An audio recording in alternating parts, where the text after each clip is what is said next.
What does financial freedom mean? For me, at first, it meant having enough money to quit corporate and escape a life dominated by a 9 to 5 job, to buy back my freedom of time, energy, and choice. It was about running away or escaping from something. It was driven from a place of lack.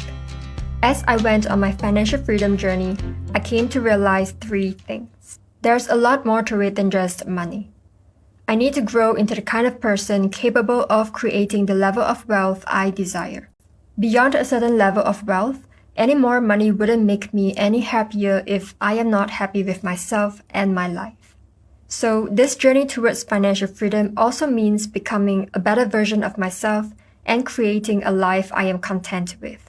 It's about the relationship I have with myself, with my dreams, and with people in my life. The relationship I have with myself, encompassing the way I treat myself, my feelings about myself, and the decisions I make for myself, is fundamental to everything else in my life. It affects how I show up or whether I show up at all for my dreams and the people in my life. So I decided to start here, treating myself better by enhancing my basic level of wellness, physically, spiritually, intellectually, and emotionally. Much of this is about habit change, eliminating bad habits that are detrimental to my wellness and adopting good ones that are supportive of my wellness. This book, Atomic Habits by James Clear, anchored much of the habit changes I have made so far. In this segment of the video, I'm going to talk about some of the key principles I've learned from the book, and then I'll share some of the habits around wellness that I've adopted with these principles as a guide. Focus on systems, not goals. This message in the book stood out for me. You do not rise to the level of your goals. You fall to the level of your systems. Goals are about the results you want to achieve. Systems are about the processes that lead to those results. Goals are good for setting direction, but systems are best for making progress. And habits are the building blocks of systems. Habits are like the atoms of our lives. Each one is a fundamental unit that contributes to your overall improvement. At first, these tiny routines seem insignificant, but soon they build on each other and fuel bigger wins that multiply to a degree that far outweighs the cost of their initial investment. Habits are the compound interest of self-improvement. Getting 1% better every day counts for a lot in the long run. Reading this segment in the book affirmed my commitment to improve myself by adopting a set of positive habits. Focus on identity-based habits for deeper change. Adopting habits that last involves changing your idea of who you are. True behavior change is identity change. You might start a habit because of motivation, but the only reason you'll stick with one is that it becomes part of your identity. Anyone can convince themselves to visit the gym or eat healthy once or twice. But if you don't shift the belief behind the behavior, then it is hard to stick with long-term changes. Improvements are only temporary until they become part of who you are. Changing your identity involves deciding on the type of person you want to be, proving it to yourself with small wins. Your identity emerges out of your habits. The more you repeat a behavior, the more you reinforce the identity associated with that behavior. Your habits shape your identity, and your identity shapes your habits. It's a two-way street. This was one of the most insightful lessons for me because I've always focused on changing my behavior instead of my identity. There was no synergy between the habits I wanted to build and my identity, and I've mostly ended up failing. Understanding habits and the laws of behavior change. The backbone of every habit is this 4-step pattern: cue, craving, response, and reward. The cue triggers a craving, which motivates a response, which provides a reward, which satisfies the craving, and ultimately becomes associated with the cue. If a behavior is insufficient in any of the 4 stages, it will not become a habit. Eliminate the cue and your habit will never start. Reduce the craving and you won't experience enough motivation to act. Make the behavior difficult and you won't be able to do it. And if the reward fails to satisfy your desire, then you have no reason to do it again in the future. The bulk of this book talks about the 4 laws of behavior change, a simple set of rules that tackle each step in the habit feedback loop. The key to creating good habits and breaking bad ones is to understand these fundamental laws and how to alter them to your specifications. Each goal is doomed to fail if it goes against the grain of human nature. In the past, I used to depend solely on motivation to pick up new habits. The result was a very inconsistent pattern of behavior.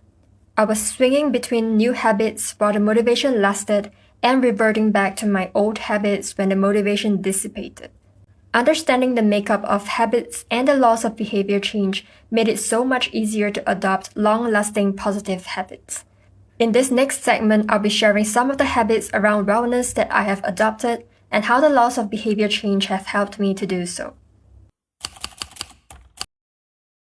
I wanted to be someone who is fit and healthy, who regularly exercises, and eats a healthy, balanced diet. My biggest struggle with maintaining these habits when the occasional burst of motivation dies down is the amount of effort needed. It's easier to avoid exercise and to eat junk food than it is to exercise and eat healthy. So I had to make these habits easier to do. One way to make it easier is to remove the points of friction holding me back. To increase the likelihood that I show up for my morning workouts, I started wearing workout clothes as pajamas. This removes the additional step of having to change my clothes for a workout. Another way to make it easier is to prime the environment for the behavior I want. The best way to eat healthy is through home-cooked meals, and meal prepping ahead of time creates an environment where healthy food is easily available. Every time the weekend rolls around or when the food runs out, I know I have to start meal prepping again. However, for me, meal prepping is a habit that is not enticing in itself. To make it attractive, there is a strategy called temptation bundling mentioned in the book. You are more likely to find a behavior attractive if you get to do one of your favorite things at the same time. So I bundled meal prepping with blasting the music of my favorite band on loudspeaker. Meal prepping can take about an hour, and that's a great opportunity for a jamming session to accompany an otherwise boring task. Apart from making it easier or attractive, I also made invisible the cues for behaviors I want to avoid. To reduce junk food consumption, I stopped buying and keeping them at home. Since I am at home about 4 out of the 7 days of the week, this has reduced my junk food intake. However, this is effective only to the extent that I am able to avoid buying junk food on my grocery runs. I walk only along the outskirts of the supermarket when grocery shopping and avoid the middle section where junk food is usually displayed, only venturing in when I can name a specific item that I need. In the book, immediate reinforcement is suggested to help stick with habits of avoidance in the beginning. The ending of any experience is vital, because we tend to remember it more than other phases. You want the ending of your habit to be satisfying. The best approach is to use reinforcement, which refers to the process of using an immediate reward to increase the rate of a behavior. It can be hard to feel satisfied when there is no action in the first place. All you're doing is resisting temptation, and there isn't much satisfying about that. One solution is to turn the situation on its head. You want to make avoidance visible. Giving myself an immediate reward, like 15 minutes of video watching on YouTube whenever I avoid buying junk food during my grocery runs, gives me a satisfying end to this habit. The immediate reinforcement isn't necessary forever.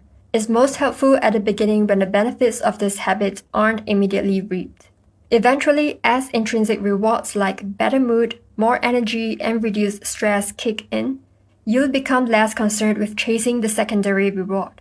The identity itself becomes the reinforcer. You do it because it's who you are and it feels good to be you. The more a habit becomes part of your life, the less you need outside encouragement to follow through. Incentives can start a habit. Identity sustains a habit. Spiritual and intellectual wellness. I define spiritual wellness as having a sense of purpose and meaning in life. I wanted to be someone who prioritizes and dedicates time and energy to purposeful and fulfilling work, which for me involves creating videos like this one. For intellectual wellness, I wanted to be someone who continually expands her horizons, who regularly reads and learns new things. These are habits that require quite a bit of mental energy. Sometimes my biggest struggle with maintaining these habits is the presence of more enticing and less energy-demanding distractions. Things like surfing the net, listening to music, scrolling through social media, looking through old photos on my phone. Sometimes even things like doing the dishes become more enticing than sitting down to read or work on a video idea. Since it's easier to gravitate towards those distractions, I primed my environment to increase the friction associated with bad behaviors. Whenever it's time to sit down at my desk to read or work, I place my phone outside of the study room to make it difficult for me to access it. And because it is out of sight, the cue is invisible, and I am not distracted by thoughts of checking my notifications. On the flip side is to make the habit I want as easy to do as possible. The book introduces the 2-minute rule. A new habit should not feel like a challenge. The actions that follow can be challenging, but the first 2 minutes should be easy. What you want is a gateway habit that naturally leads you down a more productive path. My gateway habit for reading is opening the e-reader. My gateway habit for creating videos is opening up the Google Docs that I use to draft my video outlines. The point is to master the habit of showing up. The truth is, a habit must be established before it can be improved. As you master the art of showing up, the first 2 minutes simply become a ritual at the beginning of a larger routine. Strategies like this reinforce the identity you want to build. If you show up at the gym 5 days in a row, even if it's just for 2 minutes, you are casting votes for your new identity. You are not worried about getting in shape, you are focused on becoming the type of person who doesn't miss workouts. You are taking the smallest action that confirms the type of person you want to be. Even on days when it's difficult for me to summon the mental energy to read or work on my personal projects, I learned the power of showing up, even if it's just for 2 minutes. Emotional wellness. I wanted to be someone who is very much in tune and in control of her thoughts and feelings, who is capable of dealing with whatever stresses and challenges in her life. I wanted to journal regularly because my headspace becomes much clearer afterwards, and it's a great way to become conscious of limiting ways of thinking and replacing them with empowering ways of thinking. My challenge ever since getting into adulthood is not remembering to do so. I could go for weeks and then realize I haven't journaled for a long time. During the times when I do remember, I tend to be mentally exhausted because there's too much going on in my head by that point, and it's a challenge to unpack it all. Since I often forget, I had to make the cue obvious. Habit stacking is a method that can be used to design an obvious cue for nearly any habit. The key is to tie your desired behavior into something you already do each day. I've been stacking this habit of journaling with my nighttime routine. After I finish my shower at night, I would journal for at least 2 minutes. Combining the 2-minute rule with this method makes it easier to show up, especially during the mentally exhausting days. Comparing my life before I started implementing these habit changes and looking at where I am today, my life has changed significantly. I am a lot more energized physically. I feel a lot more nourished, fulfilled, and intellectually stimulated. I have expanded my emotional capacity to deal with challenges in life. Every day I focused on getting 1% better. And over the days, weeks, and months, these habits have resulted in a huge impact on my life. There's a lot less tension between what I know I should be doing versus what I actually end up doing because the habits are easier to pick up and stick with. I have a greater sense of control over my life and a better relationship with myself than before. If you've been struggling with changing your habits, I recommend reading the book Atomic Habits and practicing the tips shared within. Start small and focus on the 1% change you can make every day, and over time, you will be surprised at how far you have come. That's it for today's video. If you enjoyed this, you might also like this video right here on Rich Habits.